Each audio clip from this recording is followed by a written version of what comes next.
Hello and welcome back.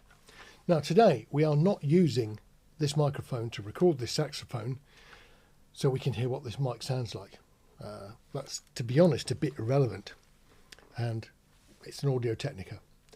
But we're using it to record this saxophone because the saxophone has got a problem.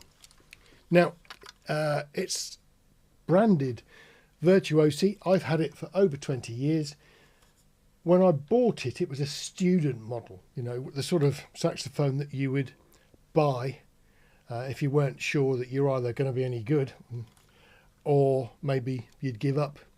But I bought it to see, and I've actually used it quite an awful lot.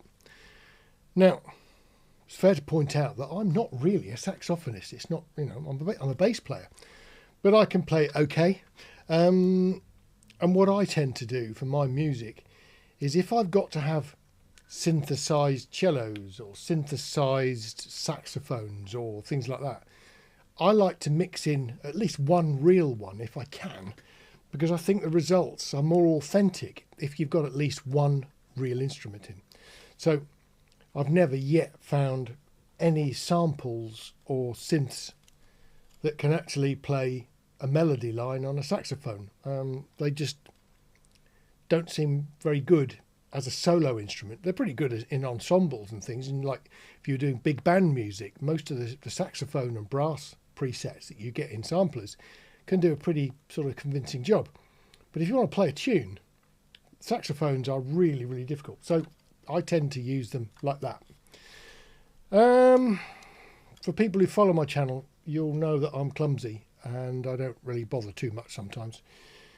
And for once, I didn't break this.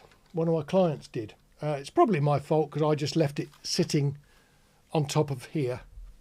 It was sitting like that, and when the back of this chair came round, it whacked it off the top of there, and it dropped with a clunk onto the floor. And I bent it. Lots of the rodding here was wavy. I've managed to straighten out most of it, but worst of all, a few of the keys were actually bent, and where the pads come down, they no longer sat properly. The trick for finding these out, of course, is you shine a light up the end of the spout, turn the lights out in the room, and if you can see light coming through the gaps, well, if the light gets through, so does sound. So it plays absolutely dreadfully, and that's what I thought I would try and solve. Now, what I did was attempt to bend very gently some of the pads back into the sort of position that it should have been. It got to the stage where I really didn't think I could bend them anymore. You know, I bent them quite a bit and they still didn't seat properly. And I tweaked, and I mean, the problem is with a 20-year-old cheaper instrument, I could easily send it away and have an expert work on it and make it playable again. But on a 20-year-old instrument that wasn't that expensive when I bought it, is that sensible use of money? I don't think it is. But it's got a few problems, and the main one is that some of the notes just don't sound properly unless you put a lot of pressure on the keys. I'll show you what I mean.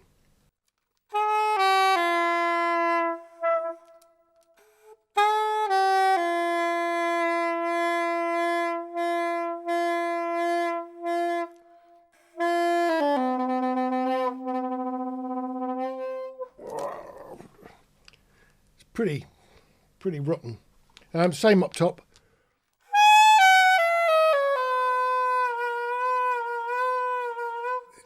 As I press harder on the keys, the notes change as the things start to seal and unseal.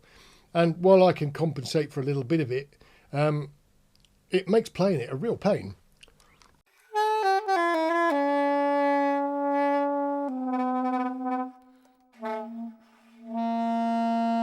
Some of those low notes have just, you know, they need a lot of pressure from your fingers, and that pressure needs to be changed as you open and sort of close different pads.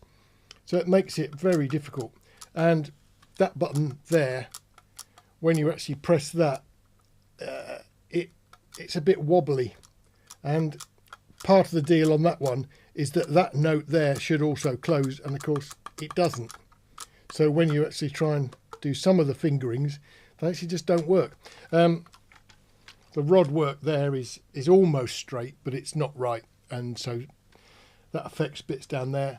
And the bashing tended to be in this region here where it actually hit itself.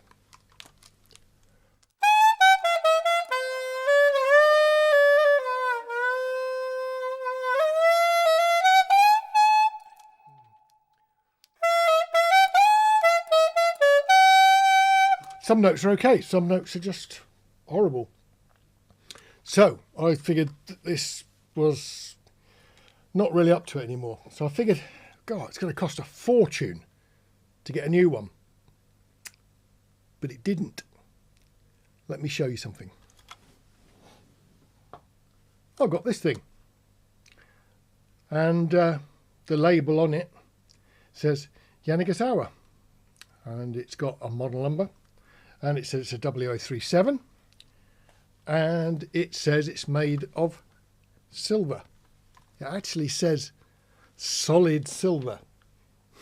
Now, you know me and the Chinese microphones. Well, it's now me and a Chinese saxophone. That is nickel plated, I'm guessing, because if it was made out of solid silver, I'd be a very rich man. But it's not. But it's got nice engraving on it. And all in all, the appearance of it is very nice. And the nice bit is, it actually makes quite a nice noise too. It's very different to play actually, because that other one, when you actually press down the keys, they physically travel further. This one, the actual sort of up to down distance is a little bit less. The feel of it is very nice. The clackiness is actually less too. So, you know, when you go, this is actually quieter than the other one. Comes with two top ends, a curved one, and it also comes with a straight one. There's something a bit weird there. That's the straight version, and the only snag that I can see on the whole instrument is that little pad there. Here's a close-up. It doesn't align properly with the hole. In actual fact, it's probably about 4 or 5 millimeters away from where it really should be. Although I have to say, it does seal properly, and already with me giving it a bit of playing, it's starting to make a nice little sort of seating mark. So in actual fact, it does actually seal and work perfectly okay. It's just a bit misaligned. I guess it's the curvature of that piece of gold coloured metal that's caused that. There's slight differences. Well, on this mouthpiece, which I got from Germany a while ago, the bore on it seems to be slightly bigger than the plastic ones. Not much, but a little bit. And it needed a bit of sort of fettling. And I had problems trying to get that onto the cork. The cork on the curved top here was too much. So I had to get some sandpaper and reduce the diameter of this cork to fit it. This one on the other mouthpiece that I've got is absolutely fine. So that's a bit of a sort of difference between the two pieces. But that said, once you get it, it's perfectly playable.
I have to say, I paid less than £200 for that saxophone. 200 quid for a saxophone that plays better than the other one that I've had for 20 years. And to be honest, plays better than that one I've had for 20 years when it was in good nick. And now it's not in good nick. There's no contest at all. Now, what we got really? Well, it's like the Chibson thing, isn't it? You know, we're often buying Les Paul shaped guitars or SG guitars, Strat Telecasters. You know, there's so many of these fakes about, and quite a lot of them are horrible. And then every now and again you get some of these fakes that are actually really nice. I've got a couple of Chinese Les Pauls. One plays really, really nicely, and the other one, which is also a Les Paul shaped guitar, plays absolutely dreadfully. It's sort of a luck of the draw, really. And I thought if I bought a Chinese saxophone, the technical expertise required to build a sax is clearly more than a guitar. You know, it's a mechanical beast. Guitar's a plank of wood with strings on, if you want to sort of boil it down to sort of the nth degree. But this Chinese sax is pretty amazing, really, for the money. It's 200 quid. I've had to sort of mess about a bit with the mouthpieces.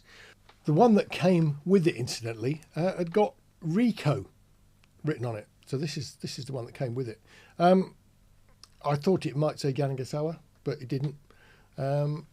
So it was all right, but it was clearly a very sort of cheap mouthpiece, and it's also got a slightly textured finish, which is a bit strange when you put it in your mouth. But the brass one that I've got works absolutely fine.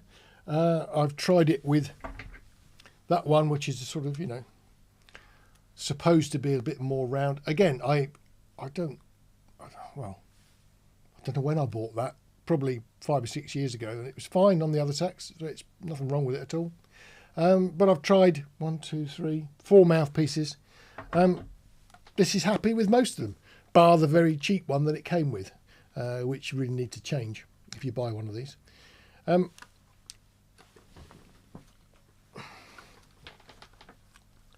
There's clearly no competition when it comes to looks.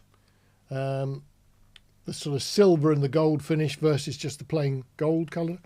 I definitely want that. It's got all the ornamentation, the little sort of engraving down the bottom, which makes it look a bit nicer. So it's a very pretty sax. But there's no real contest. They're pretty alike in terms of sort of the way they're put together, that I can tell. All the pads seat nicely. The felt that's been used as the stop on some of the buttons seems quite resilient. The travel up and down of the various bits and pieces is nice and solid. Can't argue with that at all. And things like that thing that I've bent on there that's now very wobbly and very strange. Same thing on there. That's nice and precise. And the movement of the actual pads when they lift up, when you push that button down, is nice and contained. It goes up, it goes down, and it probably doesn't go more than maybe 4 or 5 millimeters. On here, the gap now is getting on for like 8 millimeters, double the distance when I push the button, which and the sort of pressure you have to put on sticks. So you put a bit of pressure on, nothing happens. A bit more and it opens up and stops. A bit more on, it opens up. It's just manky now. So this one's got to be retired. I don't think it's worth me fixing, and certainly from the point of view of playability, that's a lot nicer. All for less than £200. And the ironic thing, of course, is that I've now finally bought a proper stand so I can drop them onto it and they don't fall over. And had I had that before, I wouldn't have broken the damn old one, would I? So anyway, that's the bit for today. The Yanagisawa 37. Or not, as the case may be. See you on the next video. Look after yourselves. Take care.